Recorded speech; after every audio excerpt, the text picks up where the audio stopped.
Kirk Douglas punched a man in the face on a moving train. The dining car went silent. A woman screamed. And when the police boarded at the next station, they didn't arrest Kirk. They shook his hand. This is the story nobody was supposed to tell. March 15th, 1955. The Super Chief, the most luxurious train in America, rolling from Los Angeles to Chicago. 3 days of elegance, fine dining, and the kind of quiet that only money could buy. Kirk Douglas was in compartment 7A, first class. He was traveling alone, heading to New York for meetings about his next film. He had a book, a bottle of bourbon, and no desire to talk to anyone. But at 6:30 that evening, Kirk walked into the dining car, and everything changed. The dining car was half full. White tablecloths, silver cutlery, crystal glasses catching the fading sunlight as the train rolled through the Arizona desert. Kirk took a seat near the window. A waiter approached. Young black man, maybe 25, wearing the crisp white jacket that all the porters and waiters wore on the Super Chief. "Good evening, sir. My name is Samuel. I'll be serving you tonight." Kirk nodded. "Steak, medium rare, and a glass of whatever red you recommend." Samuel smiled. "Excellent choice, sir. I'll have that right out." Kirk opened his book and started reading. The train swayed gently. The desert rolled by. Everything was peaceful. Then a voice cut through the quiet. "Hey, boy, come here." Kirk looked up. 3 tables away, a man in an expensive suit was snapping his fingers at Samuel. The man was maybe 50, heavy-set, with the red face of someone who drank too much and exercised too little. Samuel walked over, professional smile in place. "Yes, sir. How can I help you?" The man held up his wine glass. "This is warm. I asked for chilled wine." "Are you stupid or just lazy?" Samuel's smile didn't waver. "I apologize, sir. I'll bring you a fresh glass right away." He reached for the glass. The man grabbed Samuel's wrist. "Hard. I didn't say you could touch it. I said it's warm. Explain to me how a simple colored boy can't manage to keep wine cold." The dining car went quiet. Other passengers looked down at their plates. Nobody moved. Nobody spoke. Kirk closed his book. Samuel's voice stayed calm. "Sir, I apologize for the inconvenience. If you'll release my arm, I'll—" The man squeezed harder. "I'll release your arm when I'm good and ready." "You people are all the same. Can't do a simple job right. In my day, we knew how to handle—" "Excuse me." The man looked up. Kirk Douglas was standing at his table. The man's eyes widened with recognition. Well, well. Kirk Douglas, the movie star. He didn't release Samuel's wrist. "What can I do for you?" Kirk's voice was pleasant, almost friendly. "You can let go of this man's arm." The man laughed.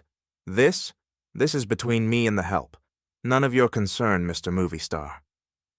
Kirk sat down in the empty chair across from him. "Uninvited. Let me tell you something about me. I grew up in a place called Amsterdam, New York. You know what my father did? He was a rag man.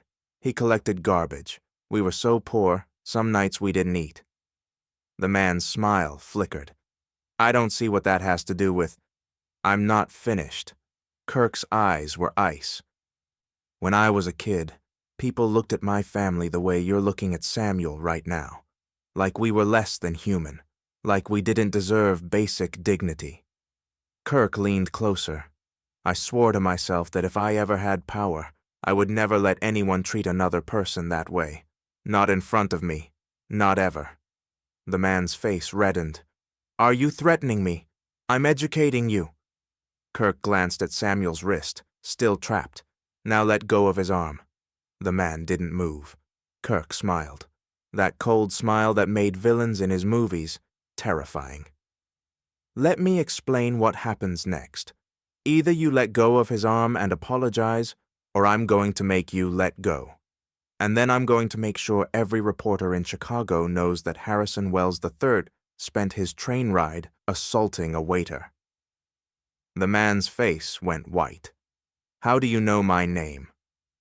Kirk shrugged. I read the business pages. You're trying to close a deal with Union Pacific, aren't you? Big railroad contract, worth millions. How do you think that goes if tomorrow's headline is Railroad Executive Assaults Negro Waiter on Train? Harrison Wells III released Samuel's wrist. Samuel stepped back, rubbing his arm. Kirk didn't move from his seat. Now apologize. Wells's jaw tightened. I'm not going to... Kirk stood up slowly. He was shorter than Wells, but somehow he seemed to fill the entire dining car. Let me tell you something else about myself. Kirk's voice dropped to a whisper. I've played a lot of tough guys in movies, but here's the secret. He leaned in close. I'm not acting. For a long moment, nobody breathed. Then Wells looked at Samuel. I apologize. It came out strangled, forced, but it came out. Kirk nodded. Now get out of this dining car, and if I see you treat any staff member on this train with anything less than complete respect, that newspaper story happens anyway. Understand? Wells stood up, threw his napkin on the table, and stormed out. The dining car remained silent. Kirk turned to Samuel. Are you all right? Samuel was staring at Kirk like he was seeing a ghost. Sir, why did you do that? Kirk smiled. A different smile now. Warm, because someone should have done it a long time ago. He held out his hand. I'm Kirk. Samuel shook it, still dazed. Samuel Washington.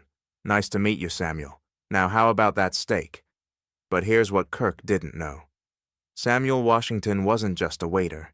He was a law student, working on the super chief to pay his way through UCLA Law School. 3 more semesters until graduation. 3 more semesters of being called boy and colored and worse. 3 more semesters of swallowing his pride so he could get his degree and change things from the inside. That night, after his shift, Samuel sat in the cramped quarters where the black staff slept. He wrote in his journal, Today, a white man stood up for me. Not because he had to, not because anyone was watching, because it was right. I have spent 2 years on this train being humiliated. I have swallowed more insults than I can count. I have told myself that it's temporary, that the degree will be worth it, that things will change someday. But today, I saw change happen in real time. A man with power used it to protect someone without power. That's what I want to do. That's what the law should do. Kirk and Samuel ate dinner together that night. Kirk found out Samuel was in law school. He asked about his plans, his dreams, his vision for the future. Samuel talked about civil rights, about the cases making their way through the courts, about the change that was coming. Kirk listened, really listened. When they parted that night, Kirk gave Samuel his business card. When you pass the bar, call me. I know some people. Maybe I can help. Samuel took the card. He didn't think he'd ever use it. He was wrong. 3 years later, Samuel Washington graduated from UCLA Law School, top 10% of his class. He had job offers from several firms, all of them in the colored sections of their cities, handling colored cases for colored clients. Then he remembered the business card. He called Kirk Douglas's office. He didn't expect Kirk to remember him. It had been 3 years. Kirk met thousands of people. The secretary put him through immediately. Samuel, the train? Kirk's voice was warm. I was wondering when you'd call. Where are you practicing? Samuel explained his options. Kirk was quiet for a moment. Then he said, Those aren't options. Those are cages. Let me make some calls. 1 week later, Samuel Washington had an interview at one of the most prestigious law firms in Los Angeles.